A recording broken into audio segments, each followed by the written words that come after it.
बिस्मिल्लाहिर्रहमानिर्रहीम। अस्सलाम वालेकुम बच्चों, मेरा नाम अकबर अहमद हुसैन है और आप लोग मेरा चैनल देख रहे हैं लर्न विद अकबर अहमद। तो बच्चों आज जो है हम एक कंप्यूटेशन स्ट्रक्चर में एक नया टॉपिक करने जा रहे हैं और ये हमारा टॉपिक है 4.1.4 ट्रीज़। तो ये बच्चों हमारे पास पेपर पॉइंट ऑफ व्यू से बहुत ज़्यादा इंपॉर्टेंट है। इसकी सारी की सारी इंची-बीची जो डिटेल्स वगैरह हैं, इसके लिए बच्चों मैंने स्लाइड्स बनाई हुई हैं। तो आइए बच्चों हम ज़रा अपनी स्लाइड्स पे चले जाते हैं और इसको मैं स्लाइड्स व्यू में ओपन कर लेता हूँ और इसके बाद हम अपने टॉपिक को स्टार्ट करते हैं। तो बच्चों ये हमारे पास टॉपिक है trees in computation structure. Again मैं बता रहा हूँ ये आपके पास पेपर पॉइंट ऑफ व्यू से बहुत ही इंपॉर्टेंट है, वेरी वेरी इंपॉर्टेंट है, क्योंकि बच्चों ये आपके पास फ्यूचर में जब आप बीएस कंप्यूटर साइंस करने जाएंगे, बीएस आईटी या बीएस सॉफ्टवेयर इंजीनियरिंग, तो वहाँ पे डाटा स्ट्रक्चर एक सब्जेक्ट है जो कि आपकी लॉजिक बिल्डिंग के लिए आपको पढ़ाया जाता है। उसमें ये एक बहुत इंपॉर्टेंट टॉपिक है। तो ट्रीज क्या होते हैं, ये इसकी वजह सबसे पहले एक डेफिनेशन है, इसको देख लेते हैं। तो a tree data structure organise information in a way that spreads out from a main point called the root node. यानी होता क्या है कि आप जो ट्रीज डेटा स्ट्रक्चर होता है, इसमें आप इंफॉर्मेशन इस तरीके से स्प्रेड करते हो कि मिसाल के तौर पे ये जो है ना, यहाँ से इंफॉर्मेशन आप स्प्रेड कर रहे हो तो आगे, तो इसको आप क्या बोलते हो, इसको आप बोलते हो रूट बोलते हो। ठीक है, रूट मतलब, या इसको क्या बोलते हो आप, रूट नोड भी बोलते हो, या आप इसको बच्चों क्या बोलते हो, आप इसको पेरेंट नोड भी बोलते हो। यानी कि इसका जो इन्फॉर्मेशन को डिसेमिनेट करने का जो पर्पस होता है वो ये होता है कि आपकी जो है यहाँ ब्रांच से आगे आगे ब्रांचेस बनती हैं, यहाँ से फिर आगे ब्रांचेस बनती हैं, ये आगे ब्रांचेस होंगी, यहाँ से ब्रांच होगी, यहाँ से आगे ब्रांच, और ये सारी की सारी ब्रांच होती हैं, इनको आप क्या बोलते हो, इनको आप नोड बोलते हो। ठीक हो गया, तो ये आपके पास इस तरीके से क्या होता है कि मेन पॉइंट से आपकी इन्फॉर्मेशन आगे क्या हो रही होती है, स्प्रेड हो रही होती है। यानी कि ये आपके पास क्या था बच्चों, ये आपका मेन पॉइंट था, जहाँ से इन्फॉर्मेशन आगे यहाँ पे भी स्प्रेड हो रही है और यहाँ पे भी स्प्रेड हो रही है। अब यहाँ से बच्चों यहाँ पे इन्फॉर्मेशन स्प्रेड हो रही है, यहाँ पे इन्फॉर्मेशन स्प्रेड हो रही है, फिर यहाँ पे इन्फॉर्मेशन स्प्रेड हो रही है, यहाँ से इन्फॉर्मेशन स्प्रेड, लेकिन जो मेन पॉइंट इन्फॉर्मेशन का, वो आपका पास कौन सा है, वो आपके पास ये वाला जो है, जिसको आप क्या बोलते हो, जिसको आप बोलते हो रूट नोड बोलते हो। ठीक हो गया, तो ये आपके पास क्या होता है, ये बच्चों आपके पास होता है कि ट्रीज इन कंप्यूटेशन स्ट्रक्चर।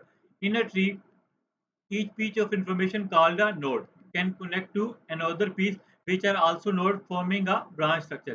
यानी कि बच्चों यहाँ पे देखिएगा बच्चों कि ये आपके पास नोड थी, ये नोड आगे एक और ब्रांच से कनेक्ट हो रही है, जिसको भी आप इंफॉर्मेशन स्प्रेड कर रहे हैं, इसको भी आप क्या बोलोगे, नोड बोलोगे।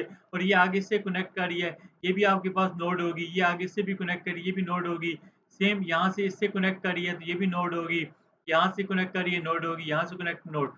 तो ये सारे का सारा जो होगा, ये आपके पास क्या होगा, ये आपके पास जो है क्या होता है, ब्रांच लाइक स्ट्रक्चर होता है। ठीक हो गया, ब्रांच लाइक स्ट्रक्चर होता है ट्रीज में, यानी कि एक नोड से आगे नोड में जो आपकी इंफॉर्मेशन जो है आप शेयर कर रहे होते हो, तो इस तरीके से बच्चों आपके पास क्या होता है, आपके पास जो है ट्रीज में काम करता है। This branching structure is different from a list where items are organised one after the other in a straight line. अब ये जो ब्रांच स्ट्रक्चर होता है, ये लिस्ट से डिफरेंट होता है, क्योंकि आप लोगों को मैंने बताया था कि लिस्ट में क्या होता है कि आपका जो इन्फॉर्मेशन होती है वो बड़ी ऑर्गेनाइज फॉर्म में होती है। ठीक है, इस तरीके से ऑर्गेनाइज फॉर्म में होती है।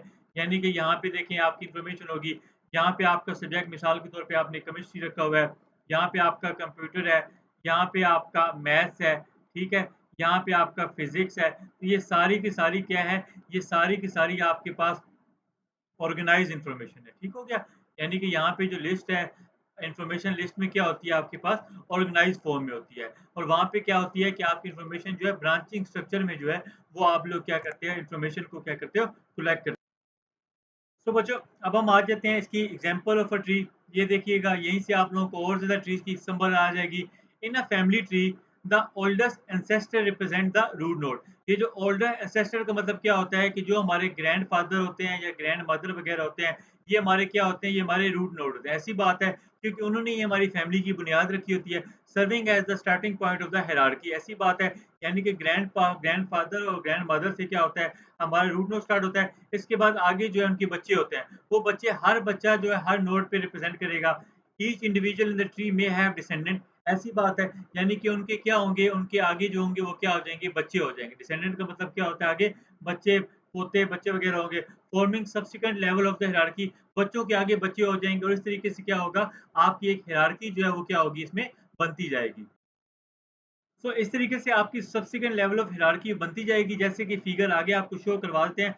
तो वहां से देखिएगा बच्चों, यहाँ देखिएगा, ये आपके पास एक एग्जांपल है आपकी बुक की, ये आपकी फैमिली ट्री की एग्जांपल है। ये देखिएगा बच्चों, ये आपके पास क्या है, ग्रैंडफ़ादर और आपका ग्रैंडमदर, ये आपके क्या हैं, इनको आप क्या बोलते हो इंग्लिश में, आप इनको बोलते हो कि ये हमारे एंसेस्टर्स हैं, ठीक है? आबाओ-अजदाद हैं, ठीक है? तो ये आपके पास क्या होगी, ये आपके पास हो जाएगी रूट नोड हो जाएगी या आपकी पैरेंट नोड हो जाएगी। अब इन ग्रैंडफ़ादर, ग्रैंडमदर के आगे जो है, यानी कि ये देखिए ये बच्चे हो गए, मतलब ये एक बेटा हो गया, जिसके आगे एक फैमिली बन गई फैदर, जिसके आप आगे बच्चे होंगे और ये जो है आपके अब्बू के जो है क्या कहते हैं भाई है और उनका जो है क्या कहते हैं उनकी बेगम है, ठीक है? तो ये भी आगे एक नोड नोड बन गई और ये भी आगे एक नोड बन गई। इनको आप क्या बोलोगे कि ये आपके एंसेस्टर क्या है, डिसेंडेंट्स हैं, ठीक हो गया? मतलब आगे उनके बच्चे हैं और इसी तरीके से इनके आगे फिर क्या है, डिसेंडेंट हैं, जो कि वो क्या कहलाता है सब्सिक्वेंट लेवल में, यानी कि आगे भी जो है ये क्या हो रहा है, इनके बच्चे हैं, मतलब कि आप आगे, यानी इनके देखें, इनका एक बेटा है, बेटी है और फिर मैं हूँ, सिमिलरली यहाँ पे। तो यहाँ पे से बेसिकली ये भी आपका रूट नोड था, ये भी आपका नोड था, मतलब यहाँ से देखिएगा ये भी नोड है, ये भी नोड है, ये भी नोड, ये भी नोड है। इसी तरीके से ये भी नोड है, ये भी नोड है, ये भी नोड है, ये भी नोड है, ये भी नोड है, ये भी नोड है। ये सारा का सारा क्या होता है, एक फैमिली ट्री होता है और अक्सर कभी आप नादरा में जाते हैं, तो वहाँ पे आप जाके कहते भी हैं कि जी हमें हमारा फैमिली ट्री चाहिए। अब फैमिली ट्री में किस तरीके से होता है कि जी आपका फादर होते हैं, उससे आगे उनके जितने भी बच्चे होते हैं, उन सबकी इन्फॉर्मेशन वगैरह आ रही होती है। तो इस तरीके से क्या होता है बच्चों, आपके पास जो है यहाँ पे भी क्या हो रही है, आपके पास जो है वो जो ट्री का जो है वो एक स्ट्रक्चर जो है वो यूज़ होता है। बस आप लोगों ने एक बात का ख़्याल करना है कि आपका एक मेन जो होता है पैरेंट नोड होता है, वहाँ से आगे इन्फॉर्मेशन जो आप डिसेमिनेट कर रहे होते हैं, आगे भी जो इन्फॉर्मेशन जा रही होती है, जिस नोड पे कलेक्ट हो रही है, वो भी आपके पास नोड होती है और आगे भी जो इन्फॉर्मेशन शेयर होती है, वो भी आगे नोड में होती है। और बेसिकली ये सारी की सारी इन्फॉर्मेशन जो होती है ट्रीज़ की in the form of hierarchical structure में जो है ये आपको क्या इसमें ट्रीज़ में शेयर होती है। तो यहाँ पे देखिएगा ये आगे एक्सप्लेनेशन है। This hierarchical structure is not suitable for storage in a linear format such as list। ऐसी बात है कि जो लिस्ट होती थी वहाँ पे कि आपकी इंफॉर्मेशन जो थी वो क्या थी, इस तरीके से जो थी वो ऑर्गेनाइज थी, लेकिन यहाँ पे क्या थी और फिर इंफॉर्मेशन जो है वो आपकी in the form of branching structure में आप लोग क्या करते हो उसको शेयर करते हैं, जिसकी वजह से क्या होता है एक कॉम्प्लेक्स जो है पेरेंट चाइल्ड रिलेशनशिप जो है उसमें बन जाता है। Therefore, a tree data structure is employed to efficiently store and access such as hierarchical data। तो बेसिकली आप ट्रीज को तभी यूज करते हो जहाँ पे आपके पास जो डाटा होता है वो in the form of hierarchical form में होता है, जिससे क्या होता है आपके पास इनेबलिंग क्लियर रिप्रेजेंटेशन, यानी कि आप अपने डाटा को क्लियर रिप्रेजेंट कर सकते हो और इस इंफॉर्मेशन को आप क्लियर अच्छे तरीके से क्या कर सकते हो, आप रिट्रीव कर सकते हो। तो ये बेसिकली आपके पास क्या होती है, ये आपके पास होती है एग्जाम्पल होती है ट्रीज की, इस तरीके से आपके पास ट्रीज क्या करती हैं, काम करती हैं। अब बच्चों आ जाते हैं इसकी प्रॉपर्टीज पे, तो ये भी बच्चों आपके पास बहुत ज़्यादा इंपॉर्टेंट है, very very important. Short question के पॉइंट ऑफ व्यू से भी आ सकता है कि write down the properties of trees, ठीक हो गया? तो इसमें सबसे पहले आपके पास जो एक प्रॉपर्टी होती है वो होती है रूट नोड। रूट नोड का मतलब क्या होता है कि जो एक मेन नोड होती है जहाँ से आपकी इंफॉर्मेशन जो है वो आगे शेयर हो रही होती है।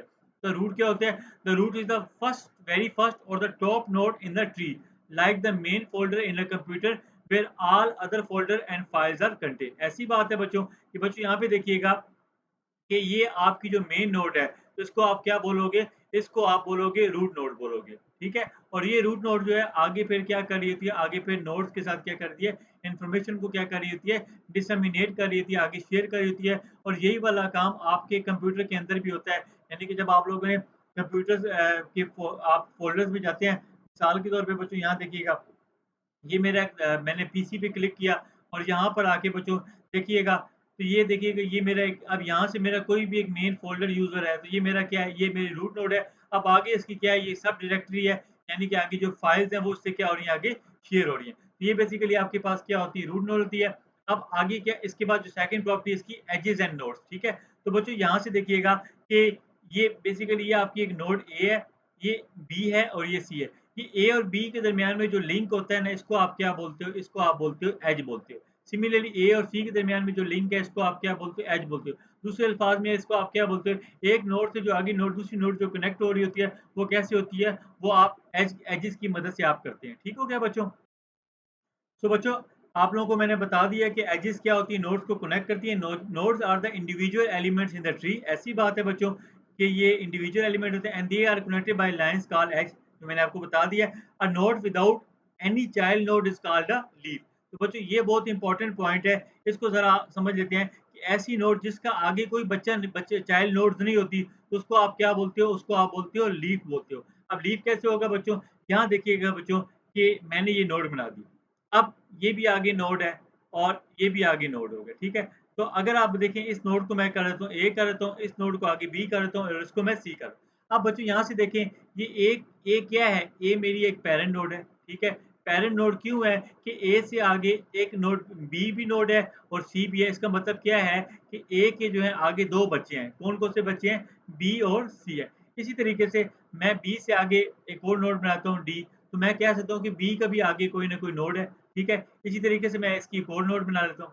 यहाँ से देखिएगा बच्चों की बी के आगे नोड्स हैं, ऐसी बात है। लेकिन अब सी के देखें, सी के आगे कोई भी नोड नहीं है। इसका मतलब है कि सी खाली नोड है, इसके कोई बच्चे नहीं है, तो आप इसको क्या बोलोगे? इसको बोलोगे कि ये मेरी क्या है? लीफ नोड है। लीफ नोड का मतलब क्या होता है कि ऐसी नोड जिसके आगे कोई भी चाइल्ड नोड ना हो। अब इसी तरीके से अगर आप डी देखें, डी से आगे कोई भी आपको नोड निकलती हुई नज़र नहीं आ रही, तो इसका मतलब है कि डी भी जो है वो भी आपके पास क्या है? वो भी आपके पास चाइल्ड लीफ नोड है। इसी तरीके से ई भी देखें, ई भी आपके पास क्या है? ई से भी आगे कोई नोड नहीं निकल रही, तो ये भी आपके पास लीफ नोड है।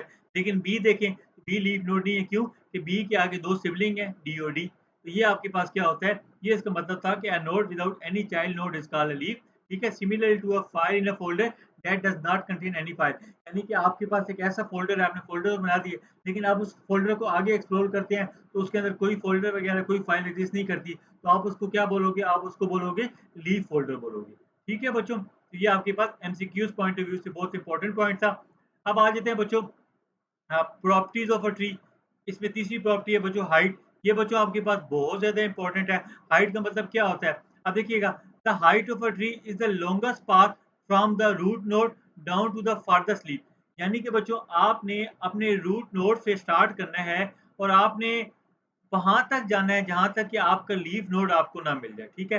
तो उसके दरमियान में जितने भी जो लिंक्स होंगे वो आपको क्या बना देंगे, उनको जब आप काउंट करेंगे तो वो आपकी हाइट बना देंगे। It tells us how deep और टॉल द ट्री इज़, ठीक हो गया? इससे ये पता चलता है कि आपका जो ट्री है कितना ज़्यादा जो है वो मतलब डीप है और कितना ज़्यादा जो है वो लंबा है, ठीक है? तो इसको ज़रा चेक कर लेते हैं बच्चों। मिसाल के तौर पे बच्चों मैं यहाँ पे एक और जो है दोबारा से बना लेता हूँ और मैं इस नोड का नाम रख लेता हूँ ए कर लेता हूँ, ठीक है? और इस नोड का कर लेता हूँ बी कर लेता हूँ, इसका कर लेता हूँ सी, ठीक है? और इसको भी मैं कर लेता हूँ डी कर लेता हूँ और इसको भी मैं कर देता हूँ ई कर देता हूँ, ठीक है?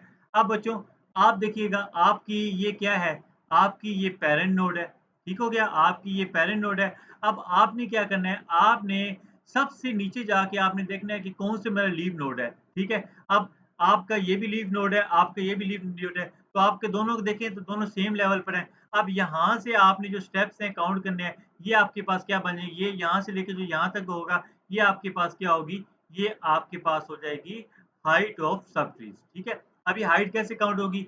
ये जो पैरेंट नोड होता है ये 0 हाइट पर होता है, इससे आगे 1 पर आ गया, ये आपके पास 2 आ गया। तो इसका मतलब हो गया कि यहाँ पे जो आपकी हाइट है बच्चों वो कितनी है? यहाँ पे आपकी हाइट जो है वो 2 हो गई, ठीक है? अच्छा, अब बच्चों अगर मैं यहाँ से इसको और एक्सपेंड कर देता, ठीक है? यहाँ से मैं इसको कर देता F तक। अब बच्चों ये भी लीव था, ये भी लीव था। अब आपने जहाँ तक सबसे जो डेप्थ में चेक करना है, जहाँ से एंड तक आप आखिर तक जो डेप्थ में जाएगा, वो आपकी हाइट आपको सही एग्ज़ैक्ट बताएगा। तो अब की बार आपकी हाइट यहाँ तक जाएगी, तो ये देखें 0, 1, 2, 3 अब की बार आपकी हाइट क्या हो जाएगी? अब की बार आपकी हाइट जो होगी वो 3 हो जाएगी। ठीक हो गया बच्चों? तो इस तरीके से आपकी जो हाइट काम करती है। अब बच्चों आए थे बैलेंस ट्री। बैलेंस ट्री का मतलब क्या होता है? A tree is considered balance if the branches on the left and the right side are nearly the same height, ठीक है? तो यहाँ पे क्या होगा बच्चों, ये देखिएगा बच्चों, मैं इसको दोबारा बनाता हूँ कि ये देखें, ये मेरी नोड्स हैं, ये मेरी ए है, ये मेरी बी है और ये मेरी सी है, ठीक है? अब यहाँ से देखिएगा बच्चों, यहाँ पे भी हाइट, यहाँ पे सेम हाइट है, ये आपका लेफ्ट सब ट्री हो गया, लेफ्ट साइड हो गया और ये आपका राइट सब ट्री हो गया। इसको क्या कहेंगे? इसको आप बोलेंगे कि ये मेरी जो है क्या है? बैलेंस ट्री है, ठीक हो गया? क्या होता है आपके पास? ये बैलेंस ट्री हो गया। ठीक है बच्चों, तो इस तरीके से हमारे पास क्या होता है? बैलेंस ट्री होता है। मैं इसमें एक और एग्ज़ाम्पल भी आप लोगों को समझाता हूँ कि मिसाल के तौर पे ये आपकी एक पैरेंट नोड है, ठीक है? आपकी ये एक बी नोड आ गई, आपकी ये एक सी नोड आ गई, ठीक है? और आपकी ये एक डी नोड आ गई। अब मैं आपसे पूछूँगा कि क्या ये बैलेंस ट्री है? तो आप देखिएगा यहाँ से लेके यहाँ तक देखें, आपकी कितनी हाइट है? 2 हाइट है, लेकिन यहाँ से यहाँ तक देखिए आपकी 1 हाइट है, तो ये आपके पास बैलेंस नहीं है, क्योंकि देखिए यहाँ पे ब्रांचेज़ में यहाँ पे 2 नोड्स 2 लेवल तक एक्सप्लोर यहाँ से 1 लेवल तक। बेसिकली होगा क्या कि अगर ये सेम लेवल पे होते, तो ये आपके पास क्या होता, ये आपके पास जो है क्या हो जाएगा, एक बैलेंस ट्री हो जाएगा। ठीक हो गया बच्चों? हाँ, अगर अलबत्ता ये यहाँ तक इस तरीके से आता, तो फिर आप कह सकते हैं कि ये दोनों के जो है ना वो बै हाइट सेम है, इसका मतलब है कि ये हमारे पास क्या है, बैलेंस ट्री हो गया। ठीक हो गया? ये बच्चों हमारे पास क्या थी, प्रॉपर्टीज़ थी रूट नोड की, एजेस एंड नोड क्या होते हैं, हाइट क्या होती है और बैलेंस ट्री क्या होती है। ठीक है? अब बच्चों हम आ जाते हैं इसकी एप्लीकेशंस ऑफ ट्रीज़ पे। तो ये भी बच्चों आपके पास बहुत ही इम्पोर्टेंट है पेपर पॉइंट ऑफ व्यू से। तो बच्चों इसमें जो है अब हम आ जाते हैं एप्लीकेशन ऑफ ट्रीज़ में। ये बहुत ही इम्पोर्टेंट है आपके पास शॉर्ट क्वेश्चन के पॉइंट ऑफ व्यू से भी और आपके पास लॉन्ग क्वेश्चन के पॉइंट ऑफ व्यू से भी। तो बच्चों सबसे पहले जिसकी एप्लीकेशन है वो हमारे पास होती है फाइल सिस्टम। यानी जब भी आपके पास कोई फाइल्स हैं उनका आपने बैकअप लेना होता है। बैकअप का मतलब क्या होता है, उनकी आपने कॉपी बनानी होती है। तो फिर आप क्या करते हो, उसमें आप ट्रीज़ यूज़ करते हो। अब इसमें जो एक ट्रीज़ की जो न्यूट्रिशन है वो कौन सी यूज़ हो रही है, वो हमारे पास होती है pre order tree traversal is useful for creating backups of file system. ठीक है? तो बच्चों ये प्री ऑर्डर ट्रैवर्सल क्या होती है, ये मैं आप लोगों को समझा देता हूँ कि जो प्री ऑर्डर ट्रैवर्सल होती है बच्चों, इसमें बस आप लोगों ने एक फ़ॉर्मूला याद रख लेना है कि सबसे पहले आपके पास P आ जाएगा, P मतलब पैरेंट आएगा, फिर आपके पास लेफ्ट नोड आएगा, लेफ्ट चाइल्ड आएगा और फिर आपके पास जो है राइट चाइल्ड आएगा। यानी कि जब भी आपके पास प्री ऑर्डर ट्रैवर्सल होगी, इसमें आप पैरेंट नोड को सबसे पहले एक्सप्लोर करेंगे, इसके बाद आप उसके लेफ्ट चाइल्ड को एक्सप्लोर करेंगे और उसके बाद आप उसके राइट चाइल्ड को एक्सप्लोर करेंगे। तो उसको ज़रा समझ लेते हैं कि किस तरीके से, मिसाल के तौर पे बच्चों ये मेरा एक ट्री है, ये मेरी इसकी मेन नोड है, रूट है और ये इसके बी है और ये मेरे पास क्या है, सी है, ठीक है? अब बच्चों यहाँ से देखिएगा, ये मेरे पास क्या है, ये मेरे पास पी नोड है, मतलब ये मेरी पैरेंट नोड है और इसके लेफ्ट साइड पे जो है वो हमेशा कौन-सी होती है, वो आपके पास लेफ्ट चाइल्ड होता है। तो यहाँ पे देखिए एक लेफ्ट साइड पे बी है, तो ये आपकी लेफ्ट नोड है और यहाँ पे देखें ये है, तो ये आपकी क्या हो जाएगी, राइट नोड हो जाएगी। तो अगर आप इस तरह की ट्रैवर्सल करेंगे, तो सबसे पहले आपके पास पैरेंट नोड आएगी, फिर आपके पास लेफ्ट नोड आएगी और फिर आपके पास राइट नोड आएगी। तो ये आपके पास क्या होती है, ये आपके पास होती है प्री ऑर्डर ट्रैवर्सल होती है। और अगर आप इसमें बच्चों मिसाल के तौर पे ये एक और इसको बड़ा कर लेते हैं, ये ए आ जाएगा, ये बी आ जाएगा, ये आपके पास सी नोड आ गया। अब इसी तरीके से मैं इसको ई कर देता हूँ और इसको मिसाल के तौर पे डी कर देता हूँ। अब सबसे पहले मेरे पास ये वाला आ गया, ठीक है? क्योंकि ये पैरेंट था, अब आगे मैं इसके लेफ्ट लेफ्ट चाइल्ड पर आया, तो मैंने देखा बी, बी के आगे चिल्ड्रन है, उसका मतलब है कि ये भी पैरेंट नोड होगी। तो मेरे पास अब ट्रैवर्सल किस तरीके से होगी, ए हो जाएगा, फिर मेरे पास बी हो जाएगा। अब बी के लेफ्ट साइड पे मेरे पास ई नोड है, तो ये मेरी मेरी ये वाली एक्सप्लोर हो जाएगी। इसके बाद मैं वापस यहाँ बैक ट्रैक करूँगा, तो बी के राइट साइड पे ये मेरी डी नोड है, तो ये मेरी डी नोड आ जाएगी। और इसके बाद मैं वापस बैक ट्रैक करके ए में जाऊँगा, ए से देखूँगा क्या उसके राइट साइड पे कोई चिल्ड्रन है, तो ये आपके पास क्या होती है बच्चों, ये आपके पास होती है प्री ऑर्डर ट्रैवर्सल होती है। तो बच्चों ये क्या होती है, इसमें क्या होता है, by visiting the root first, यानी कि जो आपका मेन फ़ोल्डर होता है, आप उसको सबसे पहले करोगे, मतलब उसी का सबसे पहले बैकअप लोगे and then recursively backing a page directory, उसके बाद जो उसकी आगे वाली डायरेक्टरीज़ होंगी, आप उनके बैकअप्स लोगे और it ensure that directories are backup before their content. तो आप इसके बाद क्या करोगे, आप डायरेक्टरीज़ का बैकअप लोगे और इस बात की एश्योरिटी करोगे कि उसका कंटेंट जो है वो भी क्या हो रहा है, वो बैकअप में हो रहा है। ठीक है बच्चों? तो इस तरीके से क्या होता है, आपके पास जो है एप्लीकेशन ट्री में आपके पास फाइल सिस्टम का बैकअप होता है प्री ऑर्डर ट्रैवर्सल में। ठीक हो गया बच्चों? सो बच्चों, जिस तरीके से मैंने आपको बताया कि आप लोगों के पास जो है कि जब भी आपने फाइल सिस्टम का बैकअप करना होता है, ठीक है? फाइल सिस्टम का बैकअप करेंगे, तो वहाँ पे भी आपके पास क्या होगी, वहाँ पे भी आपके पास जो है ट्रीज़ यूज़ होंगे और ट्रीज़ की कौन सी यूज़ होंगे आपके पास? वो आपके पास जो ट्री यूज़ होंगे, वो आपके पास होंगे प्री ऑर्डर ट्रैवर्सल में होंगे, ठीक है? और अगर आपने फाइल को डिलीट करना होगा, ठीक है? अगर आपने फाइल को डिलीट करना है, तो फिर आप क्या यूज़ करेंगे? उसके लिए फिर आप यूज़ करेंगे पोस्ट ऑर्डर ट्रैवर्सल। कौन सा यूज़ करेंगे बच्चों आप उसमें? पोस्ट ऑर्डर ट्रैवर्सल यूज़ करेंगे। अब पोस्ट ऑर्डर ट्रैवर्सल में बच्चों क्या होता है, इसमें भी आप एक फ़ॉर्मूला याद कर लें कि LRP, यानी कि सबसे पहले अब आप कौन-सी नोड को विज़िट करेंगे? लेफ्ट नोड को, फिर आप क्या करेंगे? आप राइट नोड को विज़िट करेंगे और फिर आप आखिर में क्या करेंगे? आप पैरेंट नोड को विज़िट करेंगे। अगर मैं आपके सामने एक एक छोटी-सी ट्री बना दूँ, ये मेरे पास A नोड है, ये मेरे पास B नोड है और ये मेरे पास C नोड है, ठीक है? तो आप देखिएगा ये बच्चों, ये तो मेरे पास पैरेंट नोड है। मैं देखूँगा कि पैरेंट नोड के लेफ्ट साइड पे कोई चिल्ड्रन है? जी बिल्कुल है। तो अब मेरे पास जो मेरे पास पोस्ट ऑर्डर ट्रैवर्सल होगी, उसमें ये किस तरीके से काम करेगा। तो सबसे पहले मेरे पास जो है बी नोड एक्सप्लोर होगी, ठीक हो गया? बी नोड एक्सप्लोर होगी, मैं वापस बैक ट्रैक करके ए नोड पे जाऊँगा। अब ए मेरे पास क्योंकि पैरेंट था, तो मैं देखूँगा क्या इसकी राइट साइड पे कोई चाइल्ड है, तो जी बिल्कुल इसके राइट साइड पे सी चाइल्ड है, तो उसके बाद बी के बाद क्या आ जाएगा? सी आ जाएगा। अब सी के बाद क्या होगा? मैं वापस बैक ट्रैक करके मैं ए नोड पे आ जाऊँगा, ठीक है? तो ये मेरे पास क्या होती है बच्चों? ये मेरे पास होती है पोस्ट ऑर्डर ट्रैवर्सल होती है, ठीक है बच्चों? तो ये बेसिकली आपके पास होती है फाइल सिस्टम डिलीशन में होती है। In file system deletion post order traversal ensure that the files and directories are deleted in the correct order, यानी कि आप देखोगे by first deleting all sub directories, यानी कि फाइल के अंदर जो भी उसकी फाइल डायरेक्टरीज होंगी, फिर उसके बाद आप क्या करोगे, जो पेरेंट डायरेक्टरी होगी आप उसको क्या करोगे, डिलीट करोगे, ठीक है बच्चों? तो इस तरीके से जो है यहाँ पे आपकी क्या होती है, फाइल सिस्टम को डिलीट करने में या फाइल सिस्टम का बैकअप लेने में आपकी ट्रीज की दोनों प्रॉपर्टी यूज हो रही है, एक प्री ऑर्डर और एक आपके पास जो है क्या बच्चों, पोस्ट ऑर्डर ट्रैवर्सल यूज हो रही है। अब आ जाते हैं बच्चों इसकी एक और जो होती है हायरार्किकल डाटा रिप्रेजेंटेशन, यानी कि जब भी आपने डाटा को हायरार्किकल फॉर्म में रिप्रेजेंट करना होगा, तो वहाँ पे आपके पास कौन-सी प्रॉपर्टी एप्लीकेशन यूज़ होगी, ट्रीज़ की। Trees are used in representing data with a clear hierarchical relation such as organisation chart and family tree. यानी कि अगर बच्चों आप लोगों के सामने जो है एक कॉलेज का जो है एक ऑर्गेनोग्राम बनाया जाए, तो आपको पता होता है कि सबसे पहले जो है आपका उसमें क्या आ जाता है, आपका सबसे ऊपर जो है कॉलेज का प्रिंसिपल आ जाता है, ठीक है? उसके बाद बच्चों क्या आ जाएगा, वहाँ पे आपके पास वीपी आ जाएगा और फिर आपके पास क्या आ जाएँगे, डिपार्टमेंट आ जाएँगे। कंप्यूटर साइंस का आ गया, केमिस्ट्री का आ गया, मैथ का आ गया, एचओडीज़ वगैरह आ गए, इंग्लिश के आ गए। तो इस तरीके से ये आपके पास जो ट्रीज़ होती हैं, वो बेसिकली इस हायरार्की का स्ट्रक्चर को यूज़ करती है। फैमिली ट्रीज़ के बारे में बता दिया है कि आपका जो नादरा होता है, वो बेसिकली फैमिली ट्रीज़ के मुताबिक ही आपकी इन्फॉर्मेशन जनरेट करता है। इसके बाद बच्चों ये डिसीजन मेकिंग। डिसीजन मेकिंग में बहुत ज़्यादा इम्पोर्टेंट है बच्चों। ये डिसीजन ट्रीज़ जो है ना बच्चों, ये आपके पास जब फ्यूचर में जब आप एआईज़ पढ़ेंगे या आप मशीन लर्निंग पढ़ेंगे, तो वहाँ पे आपको पता चलेगा कि डिसीजन ट्रीज़ क्या होते हैं। वहाँ पे भी आप बेसिकली इसको यूज़ करते हो। Are used in algorithm to make decision based on the various condition and outcome, ठीक हो गया? तो ये बेसिकली आपके पास एप्लीकेशंस थी, कौन-कौन सी थी कि आपने जब भी फाइल सिस्टम का बैकअप करना होगा, तो वहाँ पे भी आपकी ट्रीज़ की प्री ऑर्डर ट्रैवर्सल यूज़ होगी। जब आपने फाइल को डिलीट करना होगा, तो वहाँ पे आपकी पोस्ट ऑर्डर ट्रैवर्सल यूज़ होगी। इसके बाद अगर आपने डाटा को हायरार्किकल फॉर्म में रिप्रेजेंट करना है, तो उसमें आपकी ट्रीज़ यूज़ होंगी। अगर आपने डिसीजन मेकिंग ट्रीज़ बनाने हैं, तो वहाँ पे भी आपकी ट्रीज़ यूज़ होंगी। ठीक है बच्चों? तो ये बच्चों ओवरऑल हमारे पास आज का लेक्चर था बच्चों। ये मैं माज़रत चाहता हूँ कि लंबा हो गया, लेकिन ये टॉपिक था ही बहुत इम्पोर्टेंट। तो ये बच्चों हम लोगों ने सारे के सारा जो बुक के अंदर कंटेंट था, इसी की स्लाइड में बना के मैंने आप लोगों के साथ कवर किया है। तो ये बच्चों हमारे पास लेक्चर था। उम्मीद करता हूँ ये लेक्चर आप लोगों को पसंद आया होगा।